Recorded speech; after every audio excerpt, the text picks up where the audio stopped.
This is Optimal Finance Daily, episode 525, Happiness Through Subtraction by the Mad Fientist of madfientist.com. And I'm your host and narrator, Dan. I'm here each weekday reading to you from some of the best personal finance blogs on the planet. Now let's get right to our post and start optimizing your life. Happiness Through Subtraction by the Mad Fientist of madfientist.com. Financial independence isn't the answer to all of your problems, and it won't be the source of all your happiness. In fact, financial independence is just another shiny object. A new car, the latest smartphone. It's all the same. We scoff at normal consumers when they try to find happiness by buying things, but are we any better? I know I wasn't. I thought that all my problems would be solved and complete happiness would arrive as soon as I hit my magic number.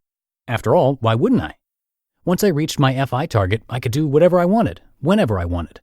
There would be nothing holding me back from true happiness, so I decided to do everything I could to get there as quickly as possible. Big mistake. Darkness in pursuit. When Jill and I were looking for a house in Vermont, we found one that we loved, but it was in the middle of nowhere.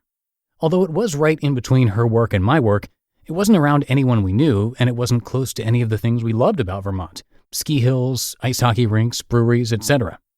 We were a bit hesitant to buy it, but we didn't find anything better, so we went for it. I figured that even if we were a bit isolated and bored, it'd be good to just buckle down for a few years and really save a bunch of money. I was also about to start my free master's degree, so I figured a bit of quiet and isolation would make it easier to study. At first, things were fine, and we enjoyed ourselves in our new place. Over time, though, the disconnection from our friends and family started wearing on us. For Jill, she started to get very homesick, and for me, I started to get depressed without even really knowing it. Looking back, it seems obvious, but at the time, I just figured I was stressed about being back in school. No joy. I remember being on the top of a beautiful mountain in Vermont on a clear January day, skiing with Jill and friends who came to visit us from Boston, and I was miserable.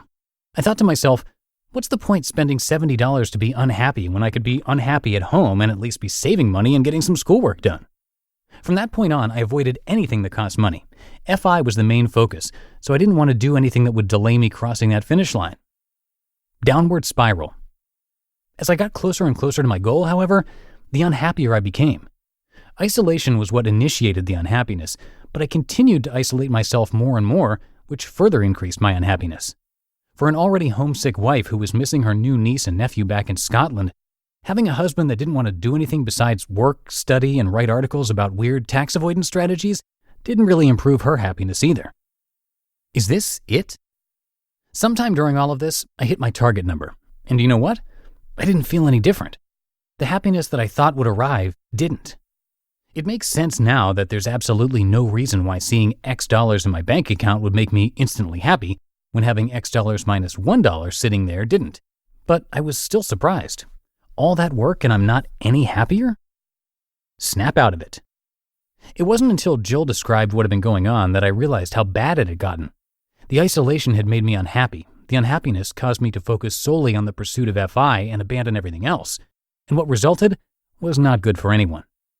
Once we understood what had been happening, we immediately decided to sell our house, end our self-imposed exile, and get back to spending more time with the people we love. We've since spent months visiting friends and family in the States and in Scotland. We've met interesting new people while traveling through Southeast Asia, and I'm pleased to report that we're back to being as happy as ever. So is FI not worth it? You might be thinking to yourself, MF, why are you taking me out of pursuing financial independence? I'm definitely not. Pursuing FI has been an incredible journey, and I would recommend it to everyone.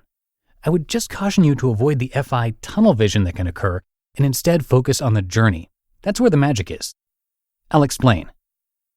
An aside on happiness. Humans are terrible at predicting what will actually make us happy.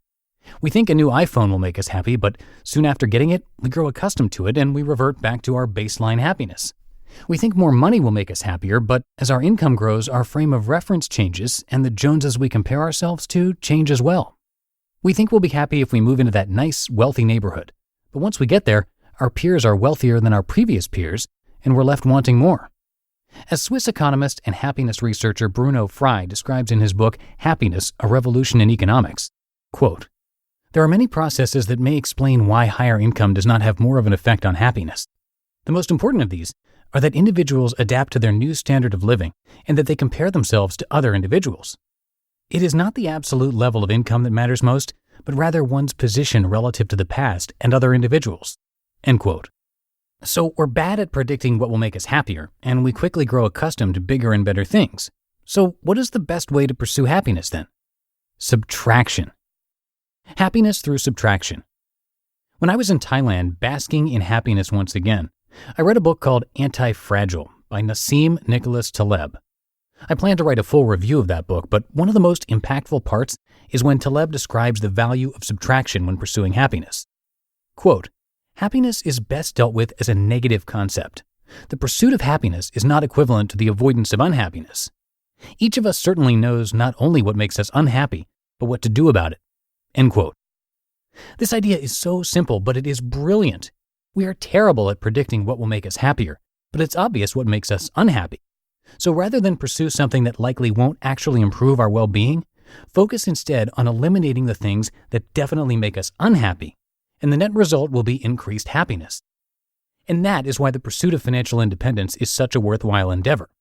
Having money in the bank allows you to say goodbye to all the things that make you unhappier. Don't like commuting? Tell your boss you're working remotely from now on. Don't like your boss or your job? Quit. Don't like your neighbors? Move. My journey. Although hitting my number didn't instantly make me happier, the pursuit of FI allowed me to eliminate nearly everything that used to make me unhappy, and as a result, has vastly increased my happiness. I no longer have to commute to work. I'm not trapped in the office from 9 to 5. I avoid most of the meetings I despise, and I don't have to deal with office politics thanks to FI and the power of quitting. I had enough money in the bank to leave our house vacant while Jill and I traveled around the States and Scotland visiting our friends and family. Had we not had that luxury, we would have been forced to remain isolated in a place we didn't want to live anymore. My savings gave me the option to sell our house at a loss, which eliminated the stress of having it sit there empty during the Vermont winter. That amount of stress would not have been worth any amount of money. The list goes on and on. Conclusion. Don't focus solely on the finish line, because once you get there, you may be disappointed. The journey is the important part, so figure out all the things that make you unhappy and use your FI savings to eliminate them. A big number in the bank is relatively meaningless, but using that money to remove the things from your life that make you unhappy is priceless. You just listened to the post titled Happiness Through Subtraction by the Mad Fientist of madfientist.com.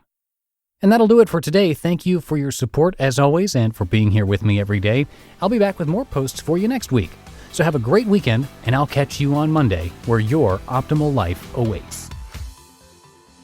Hello, Life Optimizer. This is Justin Malik, creator and producer of this podcast, but also Optimal Living Daily, the show where I read to you from even more blogs covering finance, productivity, minimalism, personal development, and more from incredible bloggers like Derek Sivers, Zen Habits, Mark and Angel, The Minimalists, and all the ones you hear on this show too. So if you enjoyed today's episode and like taking amazing blogs on the go, come on over to Optimal Living Daily and subscribe to that one too.